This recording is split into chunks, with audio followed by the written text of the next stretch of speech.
మీరు ఎప్పుడైనా కొబ్బరి లడ్డులు తిన్నారా? చాలా సింపుల్ గా చేసుకునే విధానం చెప్తాను. వీడియో సేవ్ చేసుకోండి, ఫ్యూచర్ లో పనికొస్తది.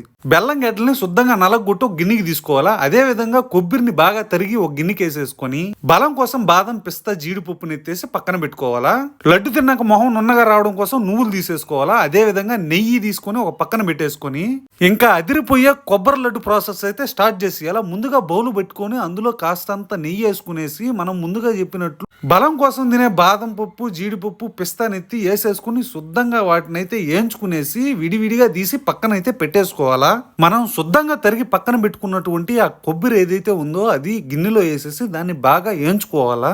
నువ్వులను కూడా అదే విధంగా వేయించి ఆ రెండింటిని తీసి పక్కన పెట్టుకొని మళ్ళీ బౌలు పెట్టి దంచి పక్కన పెట్టుకున్న బెల్లాన్ని అందులో వేసేసి మన పాకానికి తగ్గట్లు నీళ్లు అయితే పోసుకొని బాగా మరిగించాలా.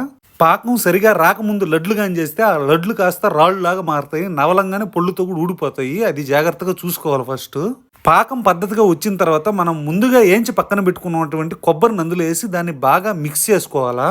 అయిపోయాక మనం ముందుగా తీసి పెట్టుకున్న బాదం పప్పు, పిస్తా, జీడిపప్పుని చిన్న చిన్న ముక్కలుగా కట్ చేసుకుని అందులో వేసేసుకోవాలా. మనం ముందుగా ఏంచి పక్కన పెట్టుకున్న నువ్వులు ఈ పాటికే సల్లారిపోయి ఉంటాయి కాబట్టి వాటిని కూడా ఎత్తి ఇందులో వేసేసి బాగా ఈ అన్నిటిని మిక్స్ చేసేసుకోవాలా. ఈ విధంగా ఇదంతా అయిపోయిన తర్వాత ఆవు పాలలో ఉంచి వచ్చినటువంటి అద్భుతమైన నెయ్యిని అందులో వేసేసుకునేసి శుద్ధంగా కలుపుకొని దాన్నంతా తీసి పక్కనైతే పెట్టేసుకోవాలా.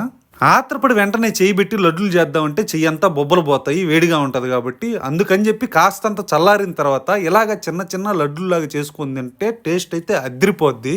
ఈ అద్భుతమైన కొబ్బరి లడ్డు వీడియో మీకు యూజ్ అవుతుందని మనస్ఫూర్తిగా కోరుకుంటున్నాను. ఈ వీడియో నచ్చుంటే ఒక లైక్ చేసి మన ఛానల్ కి సపోర్ట్ చేయండి.